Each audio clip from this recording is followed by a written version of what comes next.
तपस्या से, जप से, योग से, यज्ञ से, पाठ से, पूजा से श्री कृष्ण उतना प्रसन्न नहीं होते जितना अनन्यता से होते हैं। ये सब ध्यान रखो। अनन्यता, जो मीरा जी कह रहे, मेरे तो गिरधर गोपाल दूसरो न कोई, जाके सिर मोर मुकुट मेरो पति सोई। ये अनन्यता, अनन्य से, अनन्यता से प्रभु बहुत प्रसन्न होते हैं। इसीलिए ध्रुवदास जी ने प्रियाजू की अनन्यता के लिए कहा है कि यद्यपि भक्त अनन्य जो विषय इंद्रियन बस होए, कर्मठ कोटि जितेंद्रियन ते समलह न कोई। जो प्रियाजू का अनन्य हो गया, यद्यपि वो जितेंद्री नहीं है, पर वो करोड़ों जितेंद्रियों, करोड़ों कर्मकांडी से भी बढ़कर है, क्योंकि उसने प्रियाजू की अनन्यता ले ली, हमारे माई श्यामाजू को राज अंदर से। यही अनन्यता उसको निर्विकार करके प्रेम भक्ति में डुबो देगी।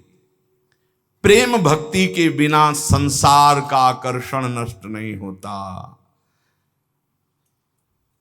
श्री कृष्ण जब कृपा करते हैं तो किसी को सखा बना लेते हैं, किसी को अपनी प्यारी गोपी बना लेते हैं, अपनी नित्य लीला में सम्मिलित कर देते हैं, किसी को सखी बना लेते हैं। पुरुषार्थ से कोई भगवान की लीला में प्रवेश नहीं कर सकता, अभिमान से कोई भगवान को प्राप्त नहीं कर सकता। जो अनन्य हो गया वो दीन हो गया, जो निराश्रित हो गया वो आश्रित हो गया। यहां निराश्रित का है, रुपये का आश्रय, शरीर का आश्रय, संबंधियों का आश्रय, बुद्धि का आश्रय, भगवत आश्रय कहां है? भगवत आश्रय अंदर से हो जाए तो ये सब साधन है, साध्य भगवान है। जिसको अंदर से है कि मैं अपने पुरुषार्थ से भगवान को नहीं प्राप्त कर सकता, भगवान की कृपा से प्राप्त कर सकता, और रात दिन भजन करता है, पर पुरुषार्थ का अभिमान नहीं, वो भगवत प्राप्ति कर लेता है। बड़ा गूढ़ विषय है। एकमात्र भगवान के आश्रय में रहकर रात दिन भजन करता है, पर उसे अभिमान नहीं कि मैं भजन के द्वारा भगवान को प्राप्त कर लूंगा। उसको अंदर विश्वास है कि भगवान की कृपा से हमें भगवत प्राप्ति होगी, और खूब रात दिन भजन करता है, खूब लीला गायन, लीला चिंतन करता है। सनातन ने कहा, प्रभु ये तो समझ में आ गया कि भगवान की शरणागति से माया चक्र से मुक्त हुआ जा सकता है, भगवान की शरणागति में अनन्यता प्रधान है, ये समझ में आ गया। प्रभु ये अनन्यता कैसे होती है, प्रेम भक्ति का अंकुर कैसे उत्पन्न होता है?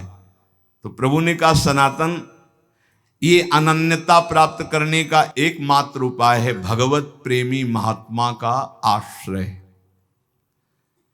जैसे परमहंस शिरोमणि जड़ भरत जी ने राजा रहुगण से कहा, जब रहुगण को उपदेश किया तो उन्होंने कहा ये भागवत धर्म, ये ब्रह्मबोध कैसे प्राप्त होगा, उपाय क्या है? तो कहा, रहुगणै तत्तपसा नयाति न चेद्यया निरूपणात् गृहाद्वा न छंदसा नैव जलाग्नि सूर्यैर् विना महत्पाद रजोभिषेकम। जड़ भरत जी ने कहा, रहुगण ये जो हम तुम्हें उपदेश कर रहे हैं ये तपस्या से नहीं प्राप्त होता, यज्ञ करने से नहीं, दान करने से नहीं, घर द्वार छोड़ने से नहीं, वेदों के पाठ से नहीं, जल अग्नि या सूर्य के सेवन से नहीं। इसकी प्राप्ति का एकमात्र उपाय है भगवत प्राप्त, भगवत प्रेमी महात्मा की चरण रज का सेवन। चरण रज का सेवन होता है उनकी आज्ञा में रहना। एकमात्र ये उपाय है प्रभु के अनन्य होने का और प्रभु की प्रेम लक्षणा भक्ति का अंकुरण हृदय में होने का। बिना भगवत प्रेमी महात्मा के भगवत प्रेम प्रकट हो ही नहीं सकता। रेमन रसिकन संग बिन रंच न उपजय प्रेम। अगर कोई भगवत प्रेमी महात्मा का आश्रय छोड़ दे तो जैसे कोई मगरमच्छ भरे हुए समुद्र में तैरना ना आता हो कूद पड़े, अगर तैरना भी आता है तो वो लील जाएंगे मगरमच्छ। ऐसे ही हे सनातन, नैषाम मतिस्तावदुरुक्रमांघ्रिम स्पृशत्यनर्थापगमो यदर्थः महीयसां पादरजोभिषेकं निष्किंचना नाम न वृणीत यावत। जैसे प्रहलाद जी ने हिरण्यकश्यप से कहा कि जब तक भगवत प्रेमी महात्माओं की चरण रज में स्नान नहीं होता तब तक जैसी मेरी मति भगवान में लगी ऐसी किसी की नहीं लग सकती। भगवत प्रेमी महात्माओं की चरण रज में, क्योंकि भगवत भक्तों की चरण धूलि में ऐसी सामर्थ्य है, उनकी आज्ञा पालन में ऐसी सामर्थ्य है कि समस्त विकारों का, अहम का नाश करके दैन्य भाव प्रकाश, दैन्य से ही भगवान रीझते हैं। जब तक तत्वदर्शी भगवत प्रेमी महात्माओं का संग नहीं, उनकी सेवा नहीं, उनका आज्ञा पालन नहीं, उनकी चरण रज नहीं, तब तक उसके हृदय में भगवत प्रेम या भगवत अनन्यता आ ही नहीं सकती। इसीलिए भगवान ने अर्जुन जी को, देखो सामने विराजमान है जगत गुरु श्री कृष्णचंद्र जी, फिर भी क्या कह रहे कि यदि तुमको तत्वबोध प्राप्त करना है तो तद्विद्धि प्रणिपातेन परिप्रश्नेन सेवया उपदेक्ष्यन्ति ते ज्ञानम ज्ञानेन तत्वदर्शिनः। अर्जुन, तुम तत्वज्ञानी महात्माओं के पास जाओ, साष्टांग प्रणाम करो और कपट न रखते हुए दैन्य भाव से उनसे प्रश्न करो, विनीत भाव से, तब वो तुम्हें महात्मागण उनका उपदेश करेंगे। तद्विद्धि प्रणिपातेन प्रश्नेन सेवा, साष्टांग दंडवत दैन्य होकर प्रश्न और उसका मनन, जैसे उत्तर हुआ उसका मनन किया तो फिर भगवान इसका कैसे हो सकता है, ऐसे प्रश्न होता है। भाई देखो, हम बता रहे कि ज्ञानी और अज्ञानी, महात्मा, दुरात्मा, ये केवल शब्दों का एक श्री कृष्ण सारे जगत में छाए हुए हैं। ये तुम जान लो तो तुम ज्ञानी हो जाओगे, और जब तुम ज्ञानी हो जाओगे तो कोई अज्ञानी दिखेगा नहीं, और जब तक तुम अज्ञानी रहोगे तब तक कोई ज्ञानी दिखेगा ही नहीं। पापी को सब पापी नजर आते हैं, राम भक्त को सब राम नजर आते हैं, श्याम भक्त को सब श्याम नजर आते हैं, काम भक्त को सब कामी नजर आते हैं, ज्ञानी को सब ज्ञानी नजर आते हैं, अज्ञानी को सब अज्ञानी। दृष्टि जैसी वैसी सृष्टि, जाकी रही भावना जैसी, प्रभु मूर्ति देखी तिन तैसी। जो तत्वदर्शी महात्मा है उनके सामने जाकर प्रणिपातेन च प्रश्नया। एक बार महाराज विदेहराज जनक जी ने जब 9 योगेश्वरों से प्रश्न किया कर्म के विषय में, बोले यही प्रश्न हमने सनकादि से किया था, पर वो मौन रहे, उत्तर क्यों नहीं दिया? तो उनका इसलिए नहीं दिया कि आप उस समय अनाधिकारी थे। उस समय आप अनाधिकारी थे इसलिए वो मौन थे। मौन का मतलब अज्ञान नहीं है कि वो उत्तर देने की सामर्थ्य नहीं, आप अधिकारी नहीं इसलिए चुप है।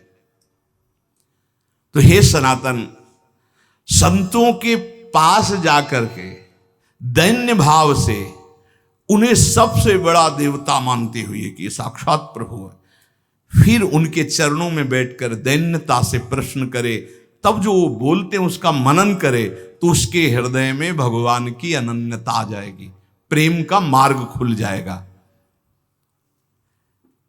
बहुत बातों में क्या तुम्हें सार बात बताता हूं कि प्राणी मात्र का परम पुरुषार्थ है भगवत प्रेमी महात्मा के संग से श्री कृष्ण के नाम रूप लीला धाम में रंग जाना।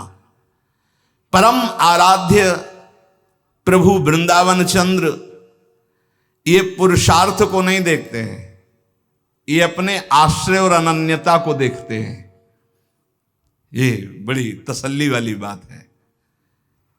ये पुरुषार्थ नहीं देखते तुम कितने बड़े तपस्वी हो, कितने, ये मेरा है बस।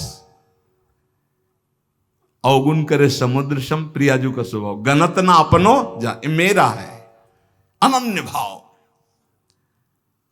जो संसार के संबंधों से आंतरिक मुख मोड़कर पतित पावन प्रभु की आराधना करता है, वो इस संसार समुद्र से मुक्त हो जाता है।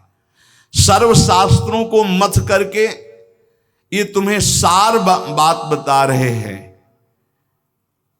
क्या? आराध्यो भगवान ब्रजेस्तनयस्तद्धाम वृंदावनम रम्या काचिदुपासना ब्रजवधूर वर्गेण या कल्पिता।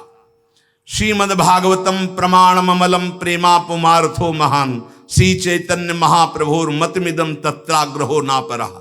महाप्रभु चैतन्य देव कहते हैं समस्त शास्त्रों का, समस्त संतों का सार मत हम तुम्हें बता रहे हैं।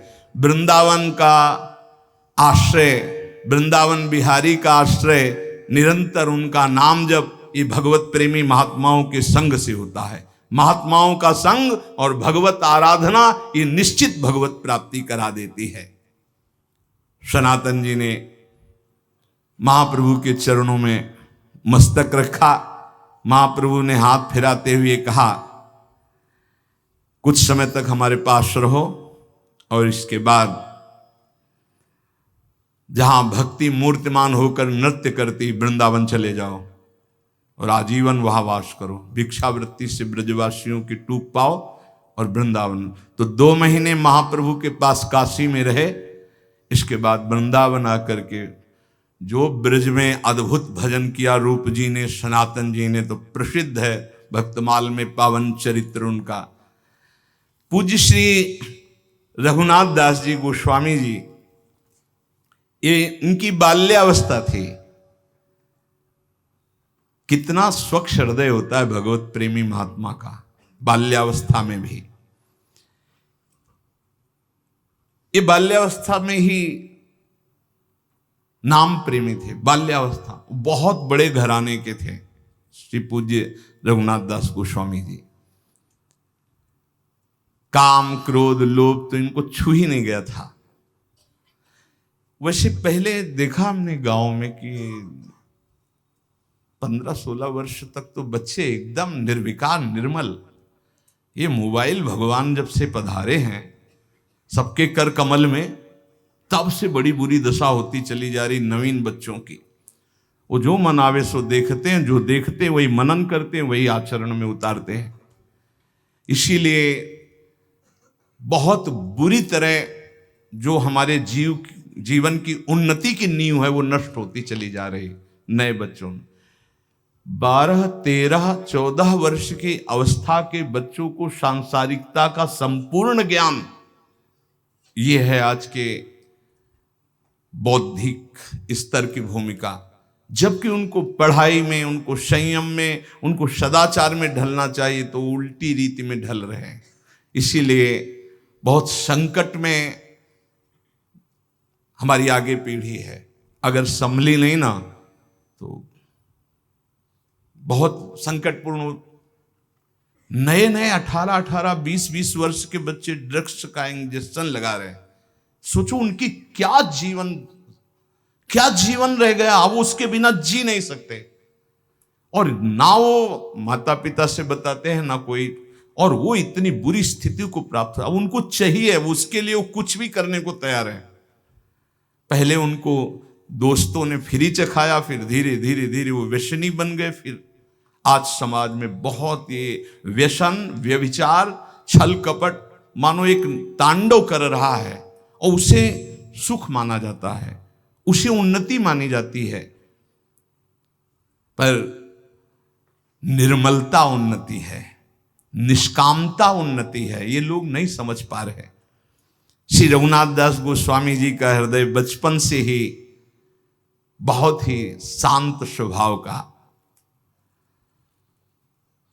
उनके घर में भी ठाकुर जी विराजमान थे।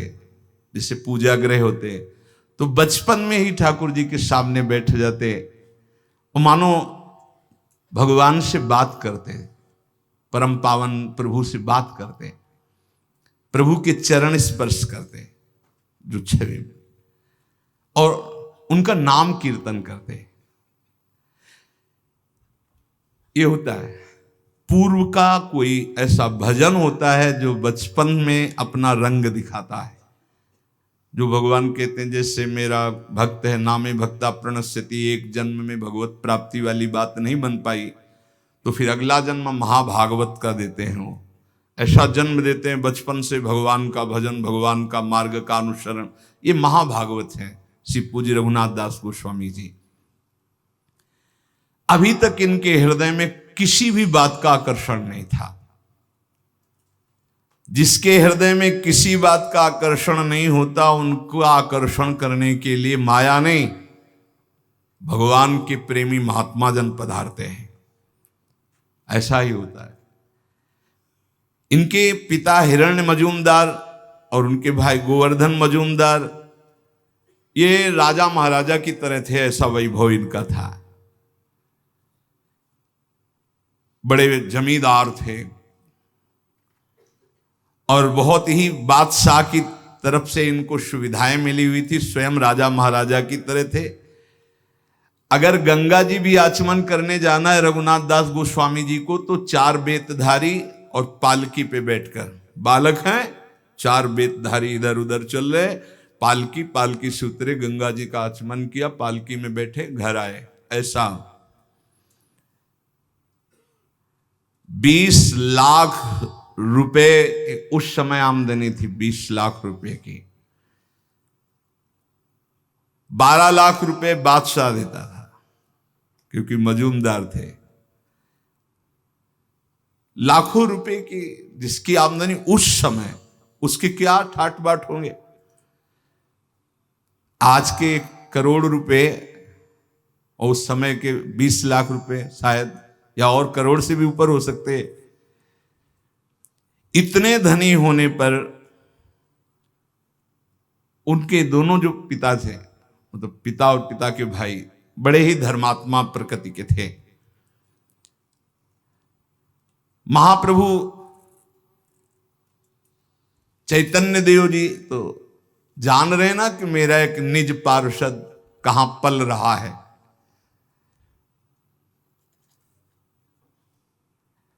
कभी कभी ठाकुर हरिदास जी जब उधर से जाते थे तो उनके यहां जाते थे, वो भक्तों का सम्मान करते थे। हरिदास जी की नाम निष्ठा देखकर रघुनाथ दास जी के नाम में प्रीति हुई थी, तो बचपन से ही कृष्ण कृष्ण कृष्ण।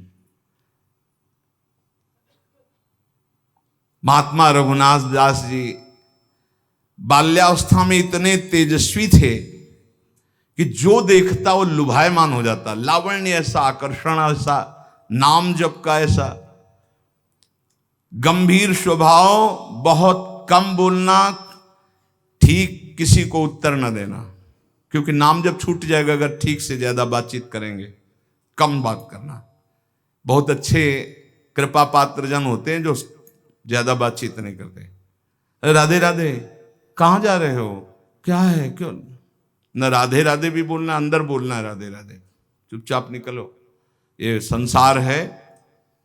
राधे राधे बोल रहे हैं, हाँ हम अंदर से बोल रहे हैं, तुम बोलो 2 बार, हम हर श्वास बोल रहे हैं राधे राधे, आगे बढ़ो। अगर कोई बड़ा पूज्य आता तो साष्टांग दंडवत करके चुपचाप एक तरफ बैठ जाते। बड़ी नम्रता, मानो स्वर्ण हो और उसमें भी सुगंध हो, ऐसे थे रघुनाथ दास जी। कोई ऐसा नहीं था जो इनको देखकर मोहित ना हो जाए, गले से लगाना ना चाहे बालक। अब तो कुलगुरु बलराम आचार्य को संस्कृत पढ़ाने के लिए रघुनाथ दास जी अपनी जो ग्रंथ पोथी उनको लेकर आचार्य के घर जाते और पोथी रख देते, हरे कृष्ण कृष्ण कृष्ण कृष्ण। नाम में इतनी प्रीति, पढ़ने में रुचि नहीं होती कि इन सब का सार है नाम, बस नाम नहीं। ये देखो बड़े महापुरुषों को होता है, आप अनुकरण ऐसा ना करना कि पढ़ाई के समय तो नाम ही हम जपेंगे और इस समय और अन्य समय उद्दंडता। ये हर समय भगवदानंद में डूबे वाले अवतारी महापुरुष हैं। सरल स्वभाव कोमल प्रकृति पर रघुनाथ दास जी के हृदय में हरिदास जी का बहुत बड़ा प्रभाव पड़ा। नाम प्रेमी जो ठाकुर हरिदास जी, जिनकी पीछे चर्चा सुनी, इसीलिए वो किसी समय भी नाम नहीं छोड़ते थे। बाल्यावस्था में कभी कभी वो गुरुदेव के पढ़ाने पर भी खड़े हो जाते और नाम कीर्तन करने लगते, भावावेश आ जाता। वो देखते रघुनाथ दास जी की नाम प्रियता, मन ही मन सोचते कि ये तो कोई अवतारी पुरुष है जो इतना नाम जापक है। जब उनकी अवस्था थोड़ी बड़ी हुई तो वैभव तो खूब था ही, पर उनका मन किसी भी वैभव भोग में नहीं लगता। उनका हृदय लगता कि भागो भागो यहां से। ये ऐसा ही होता है, ये पूर्व का होता है, ये विचारों का नहीं होता है कि उनके विचार आए फिर वैराग्य ले लिया, ऐसा नहीं होता। ये पूर्व की धरोहर होती भजन की, वो भगाते हैं, ऐसा होता है। तो भागो भगवान की तरफ भागो, भगवान को प्राप्त करो। रघुनाथ दास जी के हृदय में जिधर देखते हो सब काटने को दौड़ता वैभव। भागो, कहां भाग के जाएं, भागो, बस वो अंदर होता है, भागो, असरण शरण की शरण में भागो। मन ऐसा व्याकुल हुआ कि स्वच्छंद नाम जप करूं, भिक्षा मांग के पाऊं, भागूं, ऐसा अंदर से आया। ये सोने के चांदी के ठीकरों में जीना अब मुझे अच्छा नहीं लगता। प्राणों की बाजी लगाकर अब इस बार मुझे इस जेल से मुक्त होना है। ये जो धन वैभव की जेल है, उनका मन तड़पने लगा कि थोड़ा तो किसी महात्मा का संग मिल जाए, मेरा बल पक्का हो जाए। परिवार वालों ने जो भी इनका व्यवहार देखा कि न खान पान में रुचि, न भोग विलासता की वस्तुओं में रुचि, ढेर सारी उनकी भोग सामग्रियों की, वहां तो खूब वैभव था ही, कोई चीज वो स्वीकार नहीं करते। क्या खाओगे, क्या पियोगे, क्या देखोगे, क्या चाहिए तुम्हें। ऐसी दशा में दोनों भाई चिंतित हो गए, पिता और ताऊ भी। वो हर समय गंभीर, बस कृष्ण नाम, कुछ नहीं हो। उस समय महाप्रभु सन्यास लेकर शांतिपुर में अद्वैताचार्य के घर आए हुए थे। रघुनाथ दास गोस्वामी जी ने चर्चा सुनी घर में, महाप्रभु चैतन्य देव आए हुए हैं अद्वैताचार्य जी के घर, 4-5 दिन रुकेंगे। ये भागे घर से, मुझे दर्शन करना है, महाप्रभु के दर्शन करने।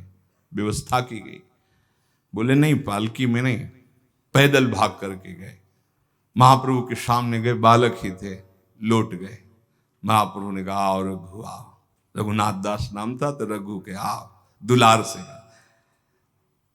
और कहा, बहुत समय से बिछुड़े थे, आज मिले हो। मतलब भगवत पार्षद है ये तो। संसार में चिरकाल से भटका हुआ जीव जब अपने स्वामी की शरण में पहुंचता है तो कैसा सुख मिलता है, ऐसा से रघुनाथ दास जी को सुख मिल रहा है। महाप्रभु ने गले लगाया रघुनाथ दास जी को। रघुनाथ दास जी ने कहा, प्रभु मुझे कुछ अच्छा नहीं लगता, पता नहीं क्या हो गया, ऐसा लगता है भागूं। उनका नहीं, बिल्कुल नहीं, घर में जाके रहो और घर में भजन करो। ये मरकट वैराग्य अच्छा नहीं होता। 4 दिन के लिए वैरागी बने, फिर लौट करके घर की बात याद आवे, घर की सुविधा याद आवे, ऐसा नहीं। वैरागी को घर से कोई भी वस्तु का प्रयोग नहीं करना चाहिए। ये सिद्धांत है, वैराग्य का ये सिद्धांत है। वो भगवत आश्रित ही जीना चाहिए।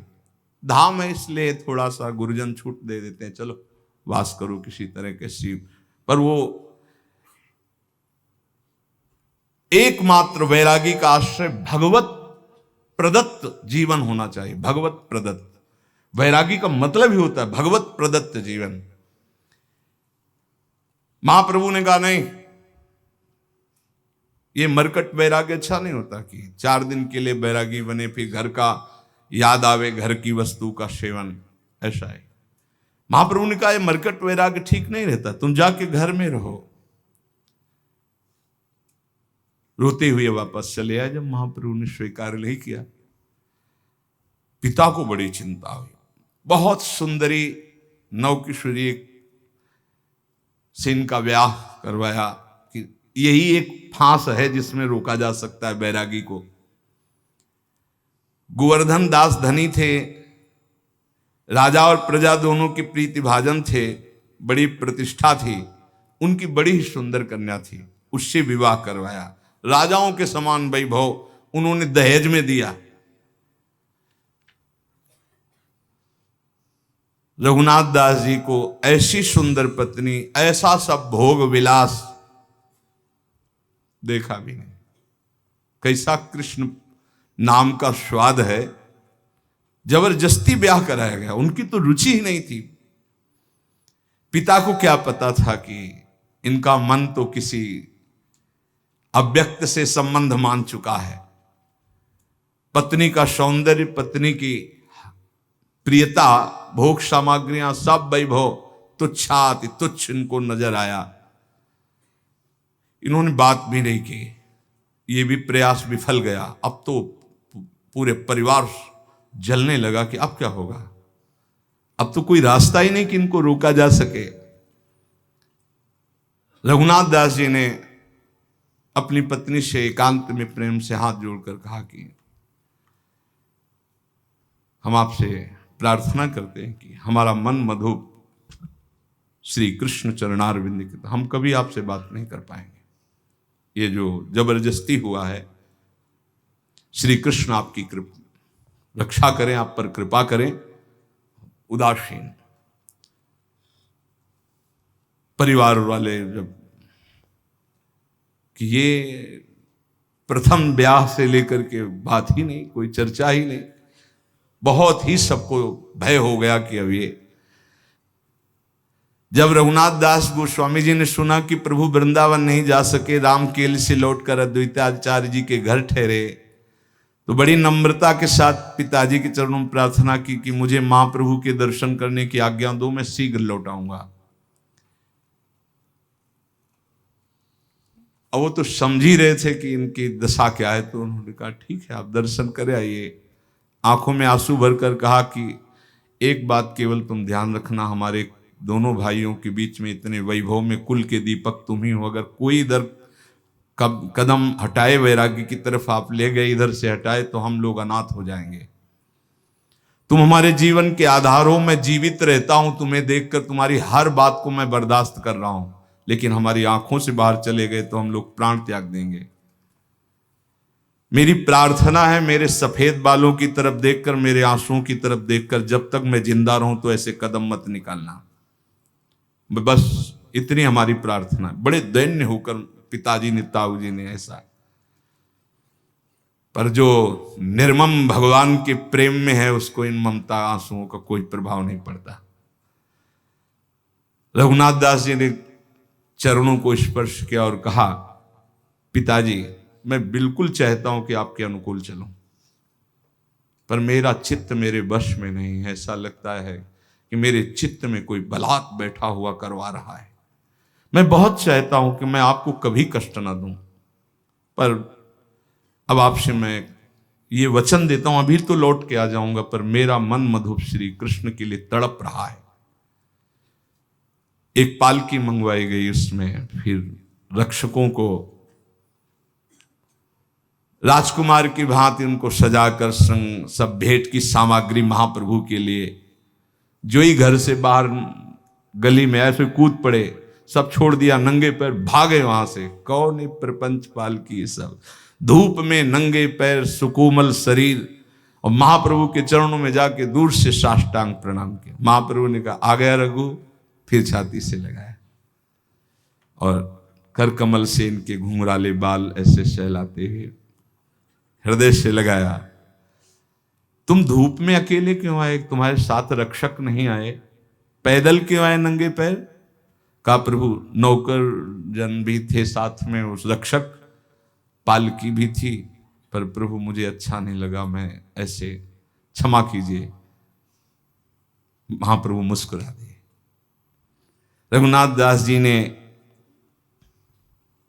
आंसुओं से भिगोते हुए महाप्रभु के काशाय वस्त्र में से कहा, प्रभु अब दूरी सही नहीं जाती, अब आप अपने से दूर मत कीजिए मुझे। महाप्रभु ने कहा, देखो कोई कार्य जल्दीबाजी में ना करे, तुम पर श्री कृष्ण की असीम कृपा है, पर जब तक तब तक इंतजार करो, वो समय आएगा, तुम इंतजार। रघुनाथ दास जी ने कहा, प्रभु कारावास भी किसी को अच्छा लग सकता है? ये पिता का वैभव, ये पिता का सब सुख सामग्री मुझे कारागार लगता है, मुझे छुड़ा लो इस कारागार से। महाप्रभु ने कहा, क्या तुम्हें परेशान? बोले, प्रभु हर समय हमारे ऊपर अंगरक्षक पहरा दे रहे हैं कि अगर मैं एक कदम भी चलूंगा तो पहरेदार साथ होंगे। प्रभु मुझे गृह बंधन से मुक्त कर दो, मैं बहुत। महाप्रभु ने कहा चिंता मत करो, तुम तो मुक्त पुरुष हो, तुम्हें कौन बांध सकता है। रघुनाथ, पर घर तुम्हारे लिए बंधन नहीं हो सकता। देखो, जब घर में ममता करे तो वो बांध सकता है, तुम तो श्री कृष्ण की ममता वाले हो। तुम आसक्ति छोड़कर घर में रहते हुए, तुम्हारा ब्याह हो गया है स्त्री से, पिता से, वैसे प्रेम में व्यवहार करो। महापुरुष जन देखते हैं हृदय की स्थिति। रघुनाथ दास जी ने कहा प्रभु मुझे इन खिलौनों में बहकाओगे अब भी? क्या प्रभु आप देख नहीं रहे हो कैसी आग लग रही मुझे इन खिलौनों से? प्रभु मैं समझ रहा हूं अनाधिकारी हूं, इसीलिए आप इन खिलौनों की बात कर रहे हो। प्रभु अब नहीं, अब तो श्री कृष्ण चाहिए। प्रभु जो आपका कृपा कोर नहीं पाया उसी को खिलौने अच्छे लगते हैं। नहीं प्रभु, आप जो उपदेश कर रहे हो उनके लिए ठीक है, जो धर्म पूर्वक गृहस्थ का पालन करते हुए भगवत प्राप्ति की बात सोचे। प्रभु मैं तो सिर्फ आपका बच्चा हूं, आपके चरणों के समीप रहना चाहता हूं। मुझे ना स्त्री में आसक्ति है, ना घर में आसक्ति है, ना भोग में। प्रभु मुझे काटने को दौड़ता है सब कुछ, मुझे मुक्त करा दो। प्रभु ने कहा जो तुम कुछ कह रहे हो सब ठीक है, फिर तो मैं कह रहा हूं कि मरकट बैराग्य ठीक नहीं। वो कभी फिसल नहीं सकते जिन्होंने कष्ट को गले लगाकर आगे बढ़ा है, और जिन्होंने संपत्ति को देख करके कि अमुक आश्रम के गुरुदेव संपत्तिवान, उनके शिष्य बनेंगे, हम उनके अधिकारी बन जाएंगे, जब विपत्ति आएगी कष्ट आएंगे तो फेल हो जाएंगे। कभी भी संपत्ति को देखकर शिष्य नहीं बनना चाहिए, वैभव को देखकर शिष्य नहीं बनना चाहिए, सदैव भगवान को देख करके आगे बढ़ना चाहिए। जो ये क्षणिक बैरागी होते, इन पर जब कसौटी कसती है माया तो ये लोग भाग पड़ते हैं, फिर इनको घर ही में देखा जाता है। महाप्रभु कह रहे, रघुनाथ दास जी ने कहा प्रभु कसौटी तो बैरागियों की होती, हम तो आपके बच्चा है प्रभु। ये बहुत बचने का बहुत सुंदर उपाय है। प्रभु क्या आपकी कृपा रूपी अमृत का पान करने वाले को कभी क्या विषय विष सता सकता है नाथ? क्या आपके चरणों का आश्रय लेने वाले को कभी राग फंसा सकता है? प्रभु ने धीरे से कहा ठीक बात है, तुम्हारी ठीक बात है, पर अभी मेरी आज्ञा है तुम जाओ, अभी घर जाओ। मैं यहां से लौटकर पुरी जाऊंगा, फिर समय आएगा तुम पुरी में मुझे मिल जाओगे। ये नहीं कहा कि आप आना, समय आएगा तो तुम पुरी में मुझे मिल जाओगे। रघुनाथ दास जी को लगा कि महाप्रभु का आदेश हो गया है। अभी महाप्रभु पुरी तक पहुंचे, 7 दिन 7 रात्रि महाप्रभु के पास ही रहे, अद्वैताचार्य जी के घर। महाप्रभु का उच्छिष्ट पाते, चरणों के नीचे शयन करते। वहीं श्रीमन माधवेंद्रपुरी की पुण्यतिथि समीप ही थी। अद्वैताचार्य की प्रार्थना करने पर शांतिपुर में महाप्रभु और टिके। कई दिन तक आनंद मिलता रहा रघुनाथ दास गोस्वामी को महाप्रभु की उच्छिष्टामृत का। महाप्रभु फिर वहां से जब चले तो रघुनाथ दास गोस्वामी जी रोते हुए घर आए। मजूमदार जी ने समझ लिया कि अब ये हमारे हाथ से गए, अब ये हमारे वश में नहीं। कड़ा पहरा लगा दिया कि अब तो प्यार की जरूरत नहीं, अब शासन की जरूरत है। 1 मिनट के लिए भी दसियों छड़ीदार साथ, शयन, लघुशंका, शौच, कहीं भी बाहर, स्कूल जाना बंद, विद्यालय संस्कृत के जाना बंद, पालकी में बैठाल करके आचार्य को घर बुलाते, पैसा था यहीं पढ़ो, पूरी व्यवस्था। रघुनाथ दास जी जब इतने बंधन में कुछ दिन रह रहे थे तो किसी वैष्णव के मुख से सुना कि महाप्रभु वृंदावन से होकर जगन्नाथपुरी में आ गए हैं। बस उनके हृदय में छा गया। महाप्रभु ने कहा था जब मैं पुरी आ जाऊं तो पुरी में समय आएगा तब तुम मिलोगे, भागो यहां से भागो, ऐसा उनके हृदय में आया था।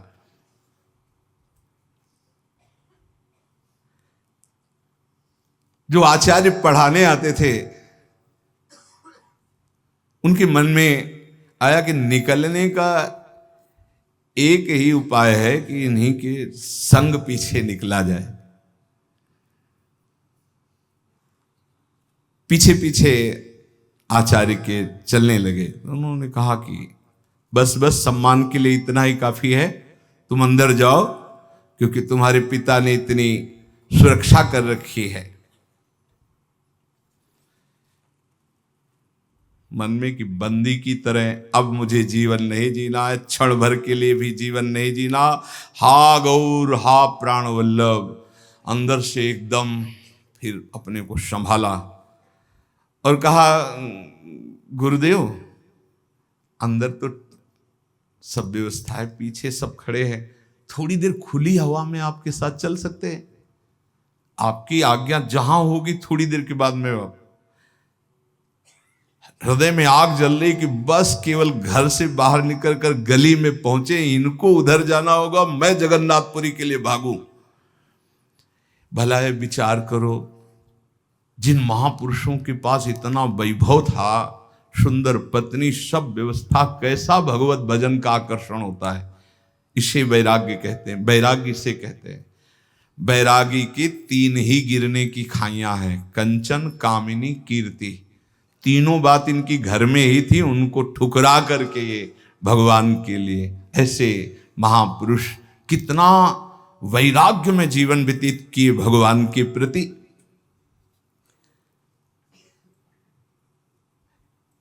रघुनाथ जी जैसे कोई बावरा हो गया हो, पीछे पीछे उनके चले। उन्होंने कहा, जाओ वापस, अब तो जाओ ना। हाँ गुरुजी, पहले आप आगे निकल करके अपने गली में जाइए, हम तो आपके चरणों के दर्शन खड़े खड़े कर रहे हैं। उनको लगा ये भी ठीक बात है, वो गए। जे ही ऐसे गए, आसपास देखा, अच्छा अंगरक्षकों ने इसलिए कि गुरुजी के पास 4 कदम जाएंगे, भाग पड़े रघुनाथ दास जी। हा गौर हा प्राणनाथ, जगन्नाथपुरी के लिए। जिसको भगवान में अनुराग हो जाता है, उसको कोई संकट, कोई विपत्ति, नई अवस्था, नंगे पैर, ना कुछ खाना ना पीना, ना कोई साथी, और जगन्नाथपुरी नजदीक थोड़ी है। कई दिन रात भागते ही रहे, क्योंकि पता था कि राज कर्मचारी पकड़ लेंगे। देखो, जिस सुख के लिए बैरागी फिसल सकता है, उन सुखों को कैसे छोड़कर भगवान के मार्ग का अनुरागी भागता है। कहीं मेरे पिता की का राज कर्मचारी मुझे पुनः पकड़कर घर ना ले जाए, इसलिए रात दिन भाग रहे जंगल के रास्ते से। जैसे परशुराम जी की बेटी करमेती बाई, जब वो वृंदावन के लिए भागी, जब देखा कि गवन के लेने वाले आ गए, तो उनका ये जीवन तो श्री कृष्ण को है, दूसरा कैसे इसे स्पर्श कर सकता है। रात में भागी, स्त्री शरीर, सोचो मतलब कितना प्रबल बल होता है भगवान का। अब सुबह हुआ, मां ने देखा कि अरे रिश्तेदार तो बैठे हैं जो बेटी को लेने आए हैं, और बेटी ही गायब हो गई। परशुराम जी से कहा, उन्होंने तुरंत राजा को सूचना की। राजा उनके शिष्य थे, राज कर्मचारी घोड़ों पे भागे, चारों तरफ सूचना दी कि वृंदावन के मार्ग में होगी, क्योंकि वृंदावन वृंदावन पुकार रही, तो जरूर वृंदावन भाग के जाएगी। इधर घोड़े दौड़ाए गए। श्री कृष्ण अनुरागिनी करमेती बाई ने भी सोचा कि सबको पता मैं वृंदावन जाऊंगी। थोड़ी दूर में देखा, टॉप से, जो घोड़ों के टॉप से धूल उड़ती, उन्होंने समझ गए राजकर। वहां एक ऊंट मरा हुआ पड़ा था। सोचो ऊंट की कितनी बड़ी दुर्गंध, सड़ा हुआ, उसमें के पेट में जो ऐसे पशुओं, हिंसक पशुओं ने खाया था, खोखला बन गया था ढांचा, उसके अंदर घुस गई। 3 दिन 3 रात तक उसके अंदर कितनी सड़न में, उनको कोई सड़न नहीं लग रही। कृष्ण कृष्ण कृष्ण कृष्ण, सब रास्ते खुजवा। जब उनको लगा कि अब कोई नहीं, तब बाहर निकली और वृंदावन के लिए आई। ये कैसा भगवान के अनुराग का मार्ग, जहां संसार के भोगों के लिए लोग पागल घूम रहे हैं, ये श्री कृष्ण बावरे जन बमन की तरह उनको त्याग दिया।